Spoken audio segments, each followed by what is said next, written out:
Welcome back to the Music Industry Podcast. Today we are with Shima Siddiqui, who is your job title?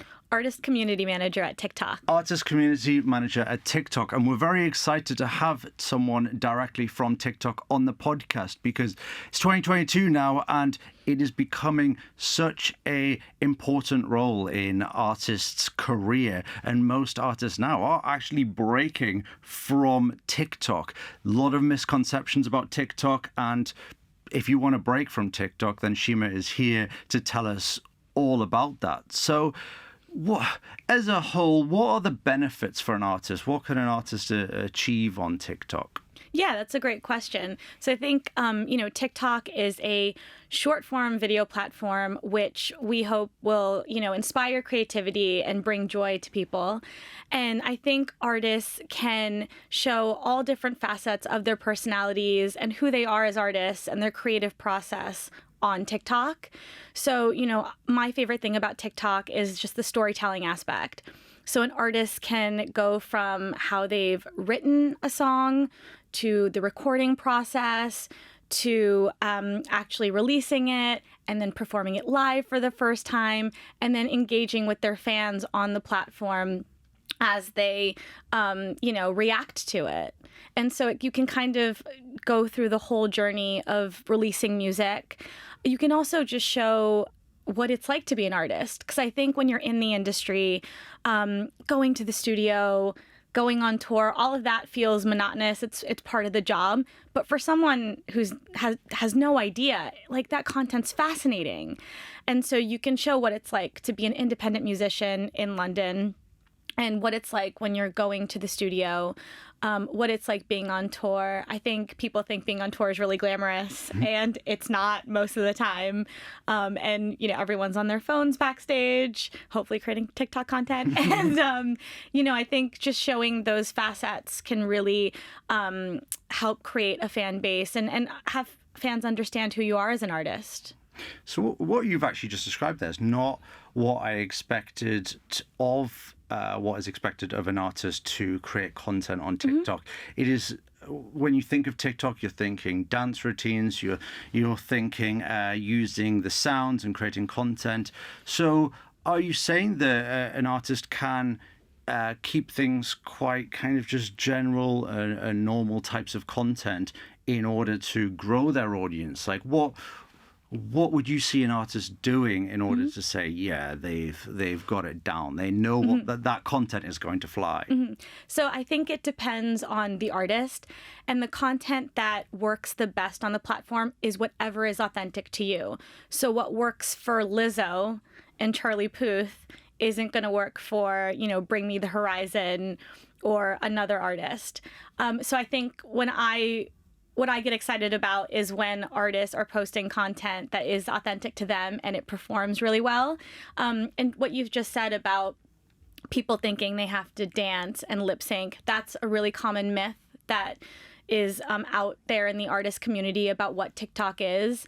And my team actually just launched the Artist Handbook a couple months ago, which goes through a lot of these myths and tries to clarify them. And, again, we stress that it is authentic content.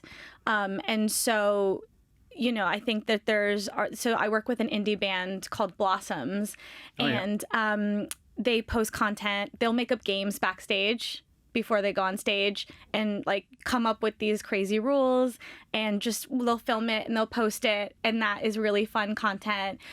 They've just put a tour on sale, so they came up with a bespoke song about the tour and created a TikTok around it, and it's done really well. And it shows their musicality, it shows their sense of humor, but it's also promoting the next thing that they're going to do.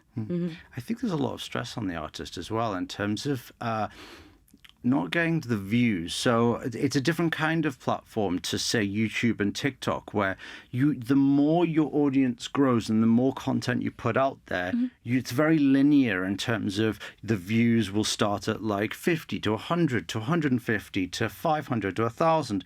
Whereas even our TikTok account, when you post, you don't know how many views you're going to get. Some will get 20,000. Exactly. Yeah. So what is your message to artists in terms of what happens if you get 5,000 views on one video and 5 on the next? Is that okay? Like, do you just keep posting? Or... Yeah, so that we do cover that in our artist handbook as well. So that's another great question. Yeah, TikTok is a platform where views will differ from TikTok to TikTok, and I don't think that artists should stress about views. You know, it will help you give a read of what's working and what's not, what's engaging and what's not. And the other thing is, you know, yeah, you might not get a lot of views, but did you get a lot of comments? Did you get a lot of shares? So the people that do like that content are really engaging with it. And those are the people that are probably going to come back and engage with the next video, and they're sharing it with their friends. So, you know, you're expanding your audience that way. So I always say, don't stress about the views. It's easier said than done. But again, if you create authentic content that you really believe in, then it will connect. But sometimes it does take a while to connect, but it always takes a minute to create a fan base. And it's about posting authentic content consistently. I mean, everything you're saying is about being authentic. Yes. I think most artists, most labels, most managers are focusing heavily on the algorithm. So what kind of content can we create that's going to get a higher watch time, that's going to get more comments? Do you think that's a little bit pointless for artists to focus on if it's not authentic? Or do you think you kind of have to do a little bit of both, where you're creating content that you enjoy, but really thinking about what's going to engage people a lot? I think fans are really smart, and I think they can tell when someone has posted content that's not authentic to them. So I think, again, you can post content that's authentic to you, but also have the end goal of like promoting a track or promoting a tour, much like that Blossom example I gave. Like, you know, them coming up with like a fun song is much more engaging and interesting than them going like, hey, our tour's on sale, like check it out. That, you know, so I think it's just about how you approach it. And, you know, obviously there's going to be strategies if you're, you know, promoting a track or a new album. But, you know, I think if you're an artist that never dances and then you're on the platform doing a dance, people are going to be like, wait a minute, what is this? And it's probably not going to do as well as, you know, maybe an artist doing an acoustic version of the track or showing how that track came together. I mean, an extreme example is Charlie Puth. He teased Light Switch for 16 months. I think only he could do that because he has so much going on. But that's very much came from him. It wasn't, you know, someone telling him to do it. It was very much, you know, taking fans on that journey of how that song was created. And I mean, we've briefly mentioned the algorithm, but I think a lot of people in the industry are sort of taking guesses as to what it is, how it works. Yeah. What do you guys think is important to sort of trigger the algorithm on TikTok? Is it comments? Is it shares? Is it watch time? What do you guys think is the most important thing? So the algorithm, everyone's trying to figure it out. No one really knows. Again, it's just about like following our best practice, which again is in our artist handbook. So we recommend posting around 3 to 4 times a week. And making that content, again, authentic to you, leaning into trends. So is there a trend on the platform that you want to take part in that could potentially do well? Using trending songs on the platform, we have a sounds page where you can see the viral songs, the top songs, and then we have these amazing mood playlists that you can take part in. And then it's about seeing what other people are doing on the app and can you engage with it. So if you're an artist and you see someone playing piano, can you duet that? And duetting is when you do like the split screen. Can you, I don't know, play guitar alongside it? Can you sing alongside it? And, you know, create content that way. So I think it is just about using the native features such as duets, stitches, and then, yeah, commenting, sharing. I think TikTok, one of my favorite things is you can respond directly to a comment with a TikTok. And so if you're a fan of an artist and they respond to your comment, like that's amazing. And, you know, I'd get really excited about that personally. So I think things like that work really well. Yeah. Cool. And do you have any artist advice for those that genuinely just struggle with content creation. I mean, our YouTube channel talks heavily about content on all platforms, but the main thing that we hear from artists is like, I don't want to do this. I struggle creating content. I don't have time for this. I'm in the studio. Yeah. Do you have any advice for those people? Absolutely. So I think, again, one of the myths that's out in the world is that you have to post 3 times a day. For artists, you're writing music, you're recording music, you're touring, you're playing shows. There's so many facets of being an artist. Saying you have to post 3 times a day is just overwhelming, and it's just not realistic for most artists. And so we recommend that you kind of do whatever, again, feels right. And for some artists, it will be posting once or twice a week, but they'll make it really, again, engaging content, or, they'll show different facets. So I think you really have to think about what can you do on the platform that you feel comfortable with. And, we offer, tools to kind of help.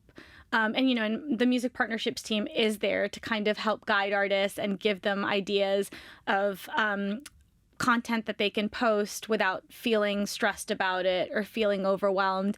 And, sometimes it takes a minute. I think if you don't know what to post right away, that's okay. Try different things. Also, don't be afraid to show your other interests, right? Artists aren't just into music. They're into fashion, they're into sports, they're into cooking, they're into makeup. So if that's interesting to you, and you want to post about how you went to go see the F1, or you went to go see the Lionesses win at Wembley, like, that's still awesome content that you can post and show your day. And it doesn't take away from who you are as an artist. And is it damaging if an artist goes down one route and it doesn't work and then they've got to change? Do you recommend starting a new account for that artist, or do you just flip your content? No, I don't think it is damaging if you try something and it doesn't work.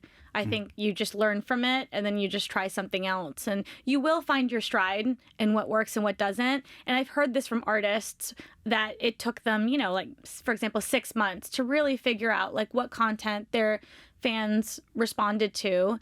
But it just means trying different things. So you just have to start posting. And how does the platform decide who to push your content out to, in a sense that you need to use hashtags in order to, for example, our TikTok, we'll have this on TikTok as well. How does it know whether to push that out to artists and who's an artist? Is hashtags useful, or do you just let the algorithm kind of do its thing and figure it out? Hashtags are definitely useful. We actually have a music newsletter that we send out every Monday that kind of features all of the hashtags that we're promoting. And if you can create content in line with that hashtag, then it definitely works, because people will be potentially searching for that, or it'll be, featured on the app. So hashtags, being strategic about hashtags definitely can help. I think great hashtags for artists are hashtag new music, hashtag live music. We have hashtag producer. And, we do things around days as well. So in March, there was World Piano Day. So we did hashtag piano.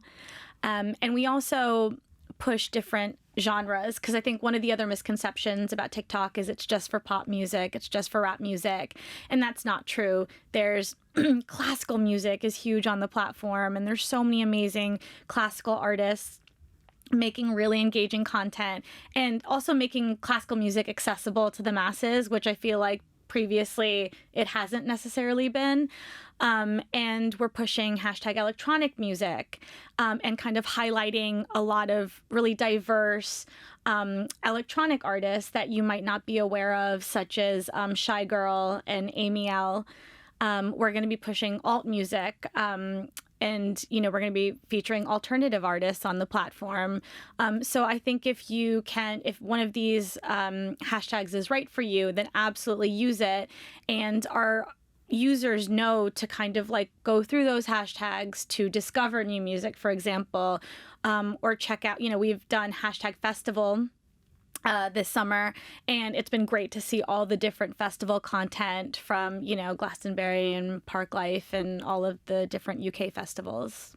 Have you found the demographics have changed then recently over the last 6 months? Because, I would say about a year or two ago, it was like 13-year-old girls doing dances. 13-year-olds doing dances, yeah. And it was a very young platform, but I'd say as time has gone on, more older people have. I remember I had it, and you genuinely were like, no, it's rubbish. And like, I was remember my afraid I was gonna parents, get addicted. and like even my parents and like an older generation were like, oh, it's rubbish. Mm-hmm. Now they're all sat there swiping away. Mm-hmm. I think since the pandemic, to be honest, the demographics really changed. And yeah, now it's everyone's on the platform. Like you said, my parents are on the platform. The content they get served is very different to the content that I get served.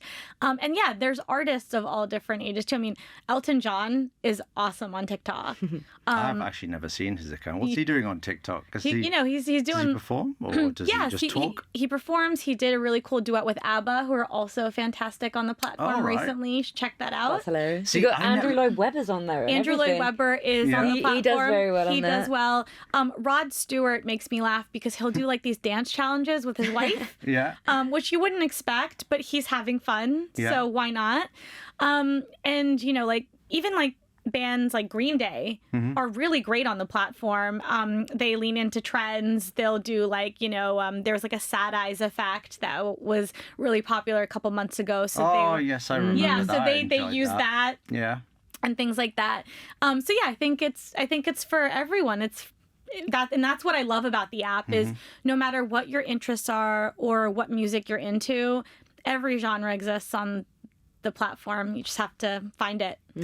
Sounds like it's kind of just about being yourself and about kind of what you find fun rather than to promote yourself, I'd say. Yeah, I agree. Yeah, and I think it is an important promotional tool, but the best way to do that is to be yourself and show who you are as an artist. And I think one of the myths is that you do have to be funny, and that's actually not true. There's a lot of really interesting, thought-provoking content on the app. There's artists such as Sam Smith and Tom Adele who've talked about mental health, which I know is a really important subject for artists. You can be educational. There's artists like Lizzo who will be vulnerable on the app. And so I think, again, whatever works for you works on the app. So what are the hot artists at the moment where you've seen them start from TikTok and you can say, like, this artist broke from TikTok? Yeah. Is there any artists that people listening or watching this podcast can look up now and see an example? Yeah, so one off the top of my head is Sam Ryder.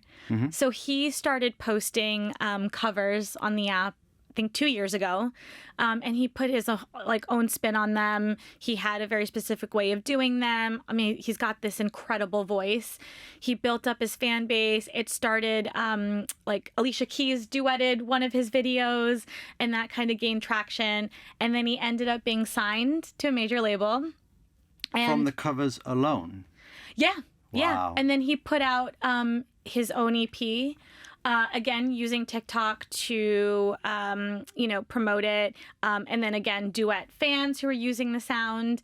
And then he went on to represent the UK in Eurovision and came in second. Wow. Oh, wow. So, Nice. he's smashing it. And then there's artists such as Kat Burns. She's a really interesting one because she released a track 2 years ago. And then really focused on just developing her fan base, and then posted I believe it was an acoustic cover last year, and then it just took off. Really? And then the track ended up going to the top of the charts. And she's, released a version with Sam Smith, and and I believe she's going to be going on tour. And so I think she's a great example of someone who, released a track, and it wasn't instant, but she just stayed at it, being consistent, posting great content, and after a while it will end up connecting. So she kept basically not having any traction at all, and then that one video just pop? Well, I mean, I'd say it was, there was traction, but just Okay. bit Oh, by it's sort bit. of very gradual, Yes. exponential, really. Yes, yeah, exactly. Because I think, often people will just see the success and think, oh, that must have been overnight. But it's not like that for any artist. Like every artist, it takes a while. They graft in their own way. And, it takes time to get your music out there. Mm-hmm. One thing I really wanted to talk about is like the new tools that TikTok brings in, because as a consumer, you are constantly seeing people use different tools. Yeah.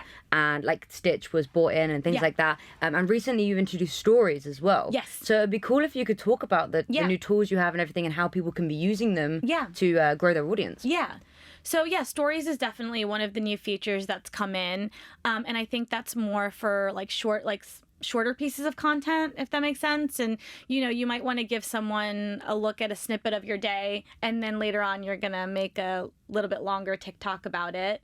And then actually one of our biggest tools that we've just launched is our new distribution service, SoundOn.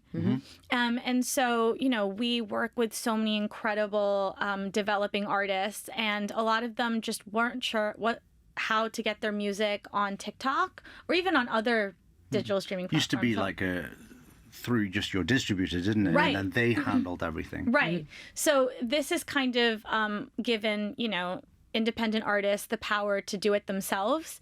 And, we feel like we've made a really artist-friendly product where artists can upload their music, and then it's available on TikTok as well as other digital streaming platforms. So you guys put it to other streaming platforms as well? We can do, yes. Okay. Yeah. So like a distribution company would do. Yeah. I mean, it is a distributor platform. Nice. But I think what sets it apart is you have the TikTok piece of it. And we've actually just launched the pre-release feature. Meaning that you can preview your track exclusively on the platform, get it out to fans, get fans familiar with it, and drive pre-saves, or just get people familiar with it before it comes out everywhere else. Okay, cool. So that's we're really not something that other distribution companies even offer, is it? I believe some do, but it's just one thing that I believe that sets us apart, because we're able to then really kind of monitor those tracks and see what's working, see what's not, and we work really closely with artists to kind of help them with their content strategies and kind of let them know hey, this video really seem to react with people, so potentially creating content like this would be valuable because it's responding, or this isn't working, here's some other ideas. So that's been really great. And SoundOn, in the first year you get 100% of your royalties. Nice. In year 2 we take 10%, but there's no other hidden fees, and you retain the rights to your music. Excellent. Yeah, so you just license them to SoundOn, but they remain yours. Cool. Yeah. And you say you help artists with their content and stuff. Is there any artists that come to mind where you're like, we've done a great job with this, they're really growing at the moment?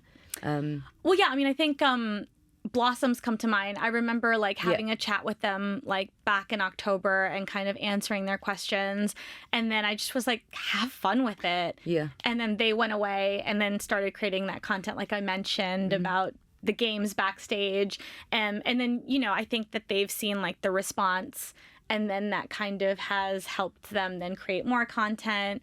In terms of SoundOn artists, I work with this artist, Chloe Adams, and she had a really interesting story. She used to just tease songs on the platform, and she teased the song called Dirty Thoughts, and it got about 5 million views in 24 hours.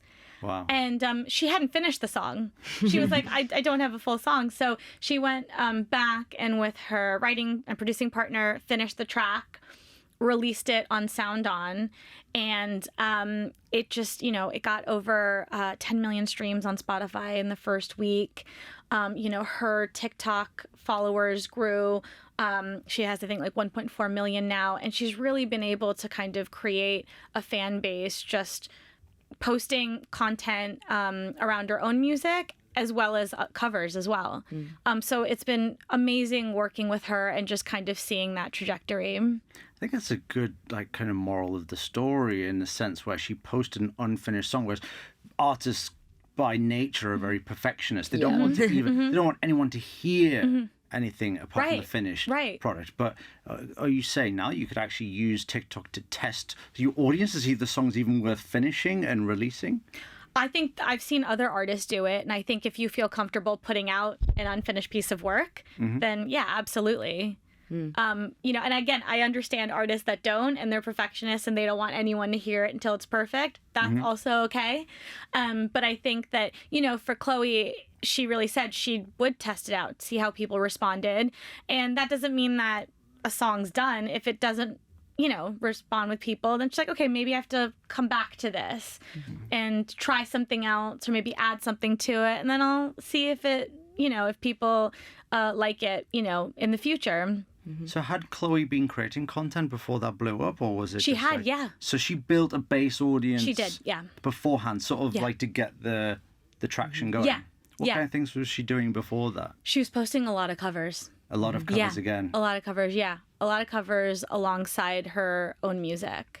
So yeah, she already had. Yeah, what's interesting as well is a lot of the examples you're using are so music focused, and I think another myth is musicians are like, I have to be funny, so I have to do like a little skit, and even if it is based around like music, it still has to be a skit. And I think so many artists say to us like, yeah, I can go viral on TikTok, but I can't get people off the platform to stream, which is clearly a myth because look at the charts. But how do you think people can get those fans to stay and it not just be a viral video? Is it again just being authentic? Yeah, and posting consistently. Okay. Yeah. And again, you know, posting once with your song is not going to be effective. You need to regularly be promoting your music in whatever way you feel comfortable. And then again, using other sounds that are on the app. I mean, one of my favorite things in terms of, you know, when I see content from artists is like, I love to see what artists inspired them. And so I think TikTok is a great place to talk about that and just be like, oh, I was listening to this song and it inspired me, so I wrote this, and this is how it influenced me. And, you know, or I grew up listening to these artists and this is who I want my career to emulate. You know, I think things like that are really interesting. And I think that, you know, TikTok users they're really proactive in that if they like your music, they will support it off platform. You know, there are artists such as Casey Lowry, who's an amazing independent musician, and he sold out an entire UK European tour off the back of his TikTok platform. Yeah, that definitely proves it. How did he send people link in the bio kind of thing? And just link people that way. Yeah, and you know, I went to one of his shows and every single person there knew the word to every single song. So like they're hardcore fans. Nice. You know, and he hadn't really released any new music yet. And so, you know, I think things like that are really exciting. And I think, you know, in the last year, I believe 40 number ones in the UK started on TikTok. Yeah, I'm not surprised. I'm not surprised at all. Yeah, it's amazing. in the US, it was 175 tracks, Wow. you know, top the Billboard charts. So it definitely has an impact. And I think, you know, what I find really interesting is it affects pop culture, right? So something like Stranger Things, the Kate Bush song, people then took that track to TikTok to create content, and it ended up topping the charts, and it was a great way for, you know, a new generation to discover her music. So I think that's also, you know, the power of TikTok. It's funny to be a bit savage. It's like we get sometimes TikTok gets a bad rep with artists where they're like, oh, we got to do dances and it's dominating the music industry. And it's like me and Maddie a lot of the time, which I know you can't say this, but we can, is like get a grip. Yeah. Like get Just a grip. excuse Like after the excuse. stat of the top 40 artists, it's actually slipped my mind, but it was like insane stat on how many came from TikTok. Yeah. Like you can't change the environment in the world and how people are consuming music, how many are discovering music. Yeah. So like stop trying to get your CD to a radio station when You've got this it's thing not, on your we're not phone. going back to that now. Yeah. Right. We're not going back to that, so you might as well embrace it and Yeah. understand the world where it is now. Yeah, but it's also like what I love is the way that it's not just new music as well. So obviously these people are like, oh my God, you've only got the Justin Biebers of the world that are going viral on the platform. And it's like, we had Fleetwood Mac. Yeah. When was that? Like lockdown, maybe? That was early pandemic. Yeah, in 2020. And like that ended up charting all over again. Over Yeah. Christmas, Mariah Carey obviously comes back, but she does Yeah. very well on the platform. She does. And it's like, it's not just kids that are releasing songs and going viral and then charting anymore. Not at all. I mean, I worked on an Ollie Murs track that had been released. It's a funny story. I worked with Ollie when I was working at a label. And I, worked on that song, Dance With Me Tonight. And then 10 years later, it went viral on the platform. And then you had artists such as Madonna and Drew Barrymore using the sound. And then it just kind of had this second life. And, it wasn't a song that was, quote unquote, made for TikTok. Just a catchy pop song that people, related to and responded to. It also kind of proves there's no end to a song now. No. You don't have to stop promoting it all of a sudden because you're bored of it, because you never know what other people are going to react to or when it's going to get picked up by someone else. Right. And I mean, we've seen even just this year, there was like an Edison Lighthouse track that was, I think, came out in the 70s that did well on the platform. The Ting Tings came back, and that started as a pet trend. So again, not music focused at all. And then we saw a lot of actors and actresses using it to kind of show all the characters that they'd played. And so you had people like Reese Witherspoon using the track. And again, that song came out over 10 years ago, and it had a resurgence. Wow. Yeah. We always say don't try and write for songs for TikTok. Just like, if it's going to go viral, it's going to go viral. Would you agree with that, or would you say it is possible to write a song for TikTok? Like, I think Drake tried it. Well, I'm not an artist. I'm not a songwriter. I think that good music connects. And so I think try to write music that, again, people will relate to, and it will eventually connect in some way. So I think, again, there's no magic formula. And, there's songs from all different, genres and, from the 70s, 80s, 90s that do well. And yeah, they're all just good songs. They're catchy songs that people relate to in some way and can create content around. So yeah, I don't think that there's like a magic formula.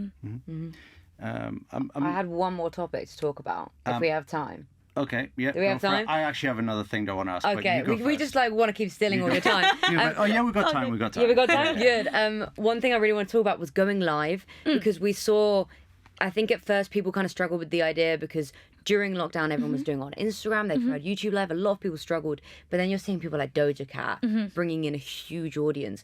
How do you think you can get more people to your live and connect with you and engage? So I think it's about just going live again consistently.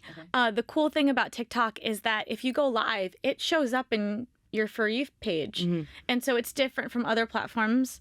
And so, if there is a live where someone's performing, I'm more likely to click on it and be like, oh, I want to hear this or see what they're doing. And so I think it is, I know I keep saying posting consistently, but going live consistently and, engaging. So, if people are asking you questions, answering them, maybe performing a bit of your music, talking about your music. Again, it's an open forum, but it should feel like a conversation between you and your fans. Cool.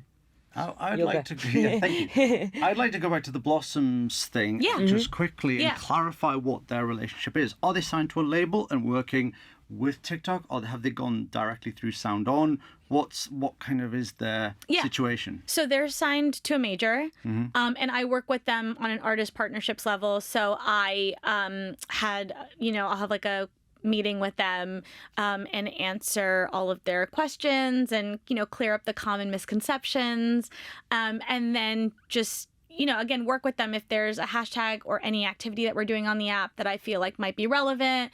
I'll let them know. And then whenever they post content that they feel really proud of, they'll send it over as well, and then we're able to kind of potentially feature it in our music newsletter. And, I think the great thing about our music partnerships team is that we all just really love music. Like, we're all fans. And so I love sending, like, things like that around to the rest of the team, being like, check this out, like, how great is this? And, you know, we are all just sending each other TikToks all day. Obviously, they're signed, but it sounds like they don't. If you use SoundOn, you don't really need a record label, do you? Well, I mean, in a sense where, say, you've got 100% of your royalties in the first year, 10% taken in fees in the second year, and then if you obviously get big enough, you get an artist partnerships manager come in, help you. Is that right? Or... Well, I mean, I work with artists of all different levels, so it's not about just getting big. I think it's just about using the platform, and if we notice you or, you know, someone intros you, then we're happy to like have a chat and help you. Of course, so it can be someone that's literally got a couple thousand followers. Yeah. You guys see potential there and want to help out. Yeah, absolutely. And that is really exciting because you kind of see their career build. Yeah. So it's great to be there from the beginning. You know, I think that it really depends on the artist, and a lot of artists want to remain independent for whatever reason. And so, yeah, SoundOn is an option for them.